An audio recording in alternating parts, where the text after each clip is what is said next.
Pay attention to the prophecy of Malachy. There's a sense of foreboding in the air. Dear brothers and sisters, welcome to this channel. Click the subscribe button to stay updated on various content.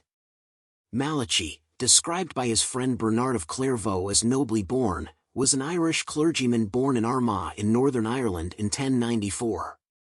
In 1123, he was chosen to serve as the abbot of Bangor, and a year later, he was consecrated as the Bishop of Connor.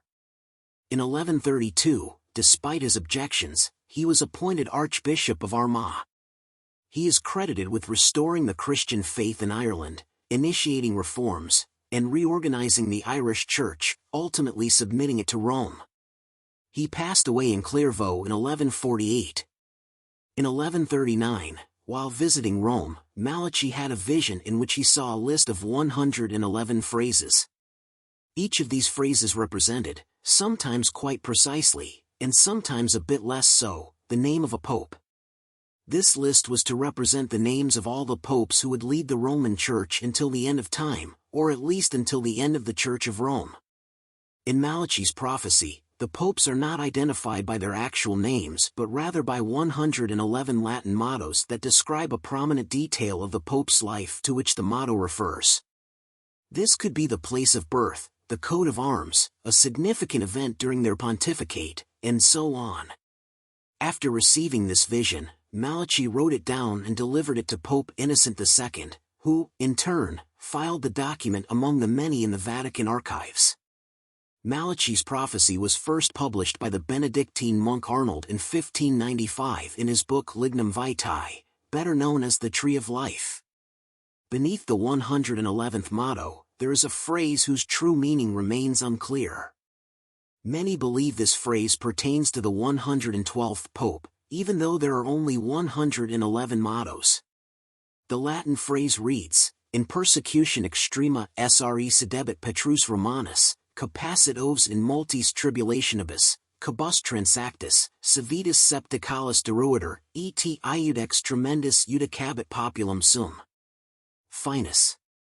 Translated, it means, in the final persecution of the Holy Roman Church, there will reign Peter the Roman, who will feed his flock amid many tribulations, after which the seven-hilled city will be destroyed, and the dreadful judge will judge the people. Amen. Malachy's prophecy only concerns the popes.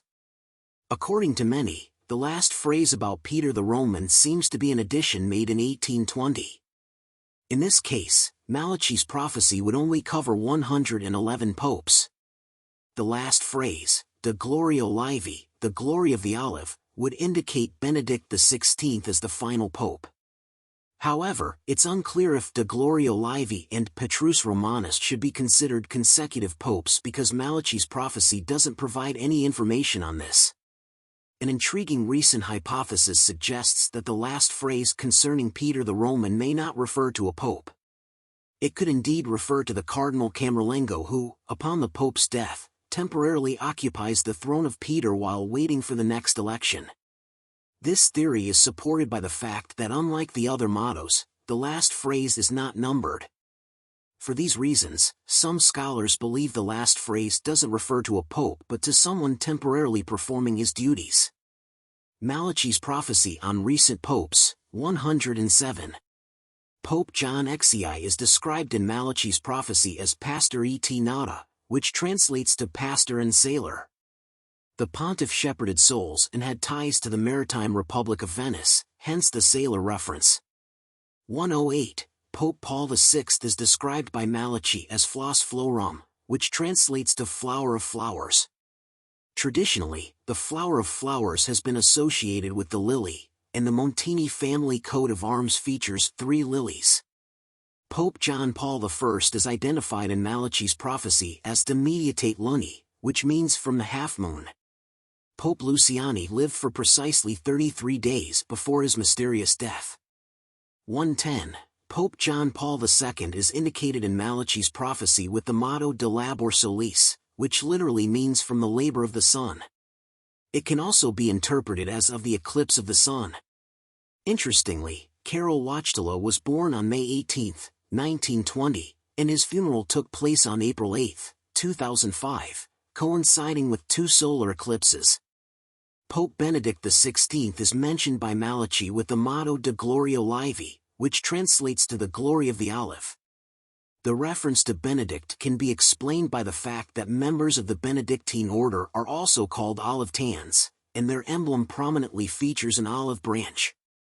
Moreover, Pope Ratzinger was born on April 16, 1927, Holy Saturday, a significant point in the Easter season, symbolized by the olive branch. Malachy's prophecy is a fascinating topic that has intrigued and sparked debates for centuries.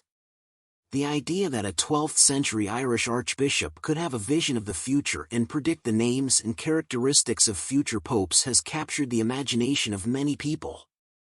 However, it's important to note that the authenticity of Malachy's prophecy has been questioned by various scholars. Some believe that the correspondences between the mottos and the popes were adapted or manipulated later to make the prophecy appear accurate, while others see the coincidences between the mottos and the popes as a result of chance or forced interpretation of texts. Ultimately, Malachy's prophecy remains a mystery, and its interpretative value is a subject of debate. Regardless of our individual opinions, it serves as an example of how prophecies and predictions influence our culture and perception of the future.